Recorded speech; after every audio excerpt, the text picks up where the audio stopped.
If you're someone who's even halfway familiar with transgender issues, you probably recognize the name Riley Gaines. She was a swimmer in her college years, and at an NCAA swim meet, she finished fifth.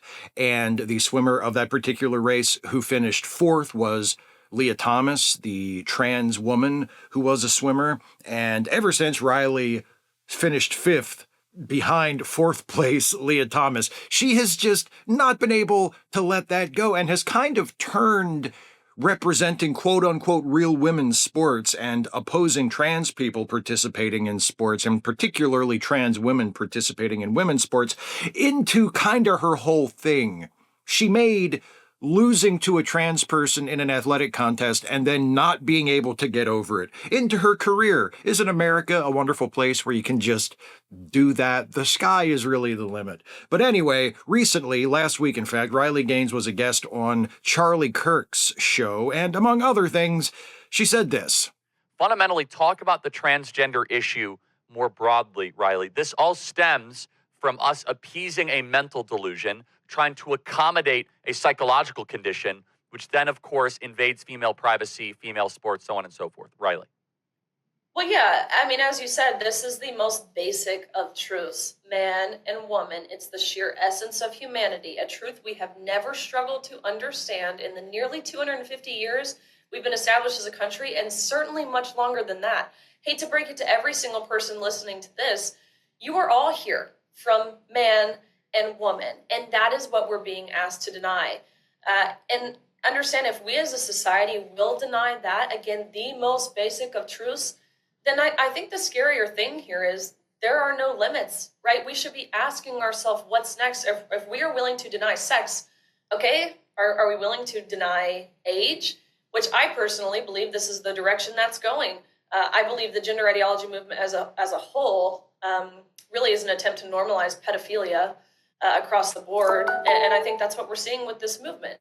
You know, if nothing else, it's a great example of why it is so important to teach children at an early age to be good losers, to be graceful losers. Don't be a sore loser, kids, or you might grow up and find yourself as the guest on the talk show of a tiny-faced fascist like Charlie Kirk, and you're comparing fighting for trans rights to fighting for the normalization of pedophilia. And you don't want that for yourself. You don't want that for your kids. So teach your children early to not be sore losers so they won't end up like Riley Gaines. She talks about how, well, you know, this is all about normalizing pedophilia, this effort to fight for trans rights and to normalize transgender people and their existences and their identities. It's all just a step down the road to normalizing pedophilia, and then who knows what else.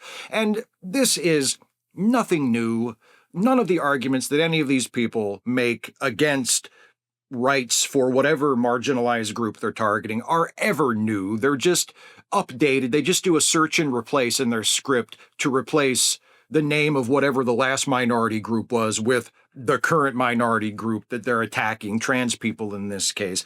Because this slippery slope argument is exactly the same kind of shit that was thrown at same-sex couples before same-sex marriage was legalized nationwide in the United States. It was, if we let men marry men and women marry women, what's next? Is a man going to want to marry his dog? What happens then? You know, and they do the same thing with trans people. If a man can, in their mind, if a man can just decide that he's a woman all of a sudden, if a man can identify as a woman, what's to stop me from identifying as a gorilla? You know, it's the same thing. It's the bullshit, slippery slope argument. If we allow this one thing, if we respect this group of people, then what's next? Respecting other groups of people? And then they make up groups of people. And they say, you'll have to respect them too.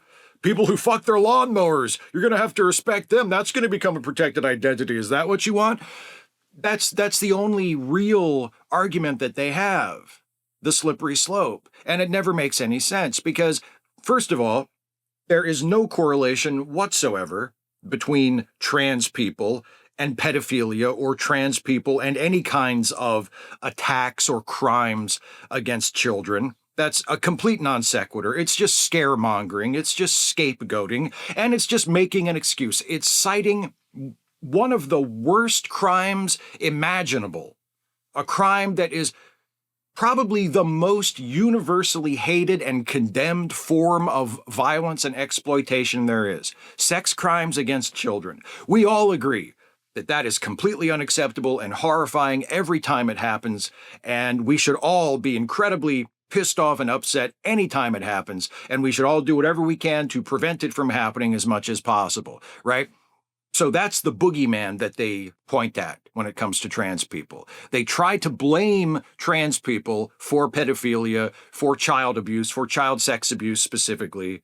And they say, oh, if we give these people more rights, it's going to hurt the kids. It's going to hurt children. It's going to loose predators on our precious children. What about the children? Won't someone please think of the children? That's another argument that they use. They used it for same-sex couples as well. And they still do. I'm not saying they don't anymore, but they really want you to focus on trans people the last several years. And it's always the same argument. And it's rooted in paranoia and alarmism and bigotry and all kinds of other things. But the one thing it's not rooted in is the facts. Because not only are trans people no more likely to be pedophiles or attackers of children, regardless of how you categorize it or regardless of how you describe their crimes, they're more likely to be victims of crimes than cis people are likely to be victims of crimes. This is a press release about a study conducted at the UCLA School of Law Williams Institute, released in March of 2021. The headline says, transgender people over 4 times more likely than cisgender people to be victims of violent crime. And here's a little bit from that press release. Quote, researchers analyzed pooled data from the 2017 and 2018 National Crime Victimization Survey, the first comprehensive and nationally representative criminal victimization data to include information on the gender identity and sex assigned at birth of respondents.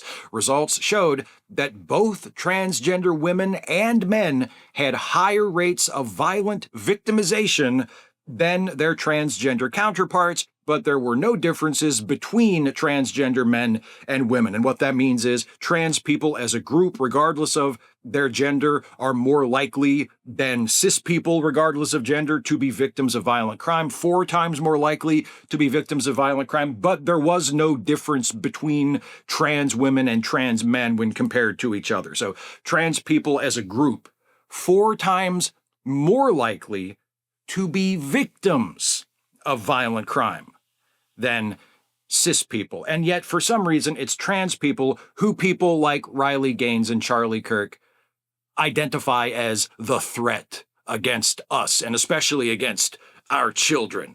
Here's another piece on the subject of trans people and violence from the Kentucky Lantern by Henry F. Fredella and Alexis Rowland from June of 2023.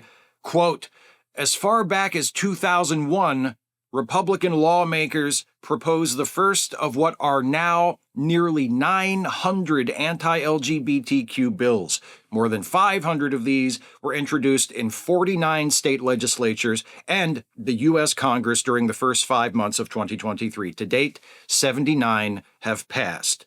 Many of these anti-trans laws are written and financed by a group of far-right interest groups, including the Alliance Defending Freedom, the Family Research Council, the Liberty Council, and the American Principles Project.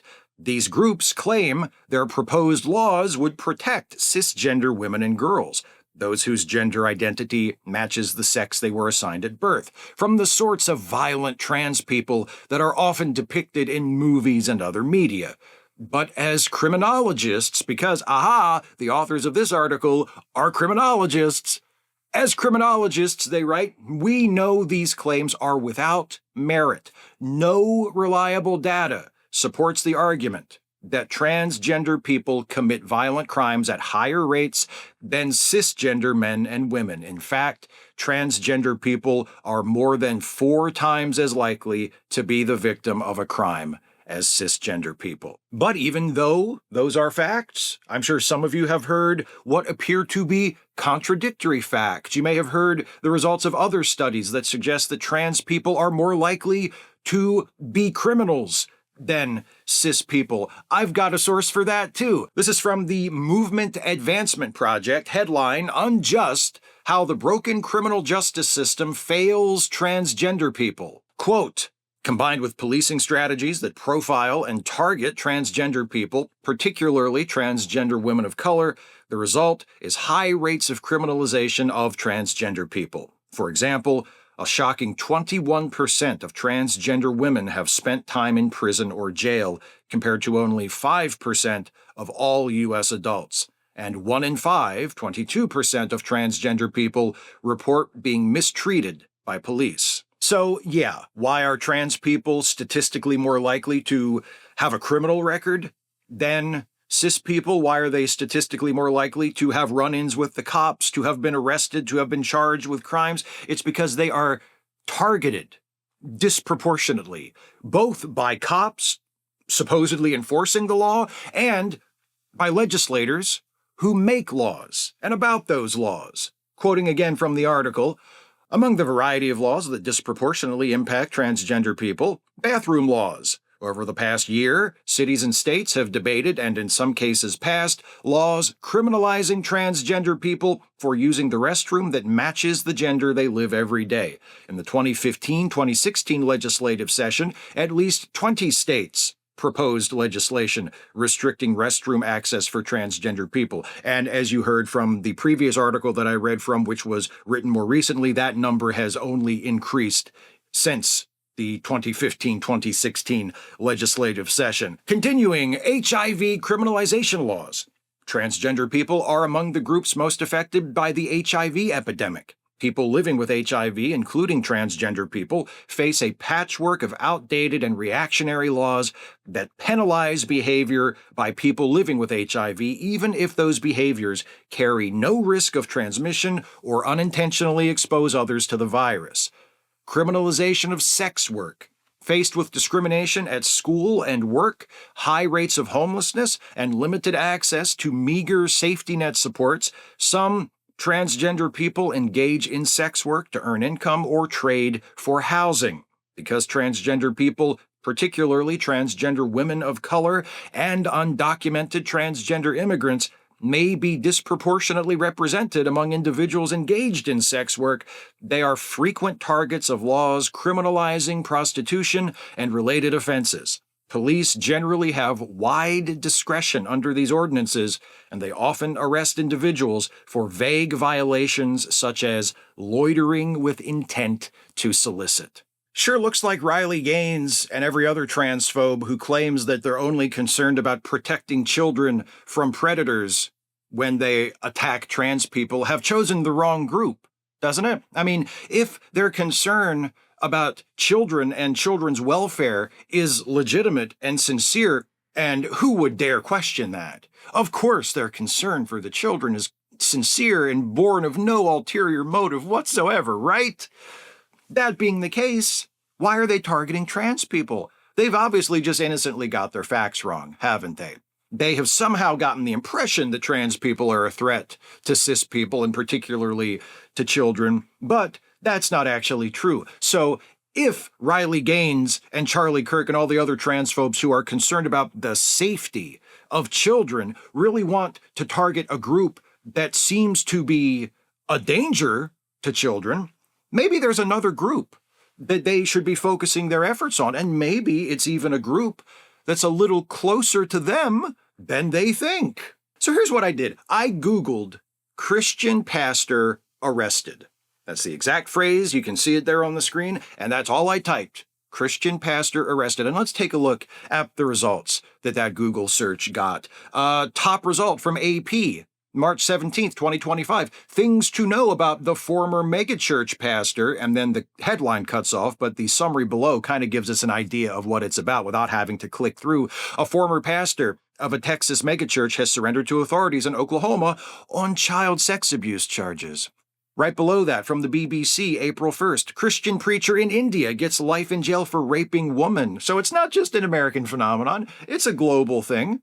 Below that, the Texas Tribune from March 12th, Texas pastor Robert Morris indicted for child sex crimes. And actually, let me click on that AP News one and also that one from the Texas Tribune, because I think they may be about the same guy. Let's see. Things to know about the former boo. Yep, Robert Morris. It's the same guy. So let's not count that one twice. Let's just be fair. The AP one and the Texas Tribune one are both about Robert Morris. Below that, there's one about a pastor in Nepal who was arrested for a non-sex crime related thing. Below that, Alliance Defending Freedom International, same thing. A pastor arrested after commenting on Islam. No idea what that's about, but it doesn't seem to be child sex crime related. Oh, but look at this. The result right below that from the New York Times from just this past November 27th, 2024. Youth pastor charged with nearly 200 sex crimes. Below that, the New York Post from January 20th, 2025.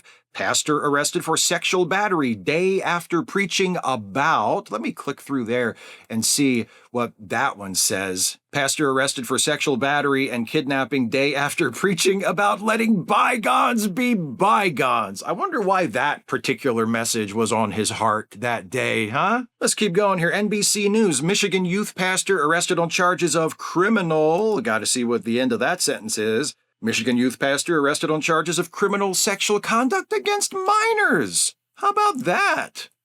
Do you see a pattern forming here? Christian Post, March 17th. Futures Church youth pastor Daniel Menelau arrested. What was he arrested for? Let's see. Oh my. Futures Church youth pastor Daniel Menelau arrested for possession of child porn. Where was this? Alpharetta, Georgia. A youth pastor in Alpharetta, Georgia. Can you imagine? And then the last one from International Christian Concern, 71-year-old pastor arrested for anti-state propaganda. So again, not child sex abuse related, so point in the Christian column, I guess. That's just the first page. I don't want to go through all of these, but I do want to try another experiment. Let's go over to the news tab and sort just for news articles. And let's go to tools and sort by date. Let's just look just in the past week. First result is Easter in the Bible. Okay, no child sex angle there. Here's one. Son of Ohio megachurch pastors arrested and charged with rape of minor. Right below that, church leaders. Michigan worship pastor pleads guilty to 15 charges related to hiding camera in church bathroom. Below that, man killed and pastor injured by tree and power lines after Bible study. Again, no child sex angle there. Next one, that was about Franklin Graham. There's one about J.D. Vance killing the Pope. There's one about Red Bull for some reason. Another one from India. Punjab police book 13 people, including pastor, for rape, kidnapping of 22-year-old woman. Yikes. Below that, Minnesota church volunteer charged with sexually assaulting children. So it's not just the pastors. Sometimes it's also just the people who volunteer for the church who are sexually assaulting children. So I'm not going to go any further than that. I think you get the idea. And sure, this is just anecdotal evidence. This isn't a carefully designed, rigorous scientific study of arrests of Christians and how many of them are charged with sex crimes and how that compares to the rate of the overall population. I admit it's just me doing some Google searches and just seeing what the headlines are. But if you have paid any attention to the news in the past, let's just say few years, you have no doubt noticed two things relative to the subject of this video. The first thing is you've heard people like Riley Gaines and Charlie Kirk and many, many others, including the current president of the United States, talk about what a threat trans people supposedly are, especially to children. Talked about trans people being groomers, talked about trans people being pedophiles, talked about the efforts to win equal rights and fair treatment and recognition of the legitimacy and the dignity of trans people and their identities as efforts to normalize pedophilia and normalize sexual perversion and put children at risk. That's the first thing. You've heard a lot of people on the right spinning that narrative. And then the other thing you've noticed is a lot of Christians, conservative Christians, evangelical Christians, people who presumably are more often than not voting for those candidates on the right, who are being arrested for actually harming children. Now, Just because they've been arrested and charged doesn't mean they're guilty. They are entitled to due process. Yes, even them, they are entitled to due process. But, most of them seem to be getting convicted. The due process runs its course, and the jury or the judge finds them guilty, and they go to prison because in all likelihood, they did that shit. So a lot of rhetoric trying to scare people into thinking trans folks are a danger to children, and then a lot of actual facts in the form of arrests and charges and convictions of Christians being a threat to children, and specifically a threat as sexual assaulters to children. Again, the worst kind of crime, the most unforgivable, unacceptable crime that there is in most of our estimation, in most of our opinion. Crimes against children, especially sexual crimes against children, utterly unacceptable, utterly unforgivable, fucking bottom of the barrel. And it sure seems like Christians, especially Christian pastors, are getting arrested for that and convicted of that far more often, if the frequency of headlines is to be taken as any kind of an indicator, than trans people. Trans people as a total group, not just trans church pastors, not just trans people of a particular religion or trans people in particular jobs, but just trans people in general. You really don't hear very often about a trans person being arrested for a sex crime. You hear a lot of rhetoric trying to demonize them and scapegoat them for being pedophiles and being perverts and being sex criminals. But the pedophiles and perverts and sex criminals who are actually being found and identified and arrested, way more often they seem to be Christians and conservative folks, people who politically probably lean a lot more toward the right than the left. What's the deal with that? And how come the Riley Gaineses and the Charlie Kirks and all those other transphobes aren't focusing their attentions on the threat toward children represented by Christian pastors, and in some cases, Christian church volunteers? That seems to be a far more clear and present danger to the safety of children in the United States, and also India, apparently, than trans people. There's an old saying, and I use it frequently when I talk about people on the right, that every accusation is a confession. I've said that about Trump. I've said that about Trump supporters. I've said that about Republicans and conservatives in general many times, and so have a whole bunch of other people. With these guys, and sometimes it is laughably transparent, every accusation is a confession. Now, what do we do with that pattern when it comes to this subject? This group of people, they sure are accusing people in other groups of assaulting children. They sure do like to do that. They sure are making those accusations a whole bunch, very frequently. So what are we to do with that?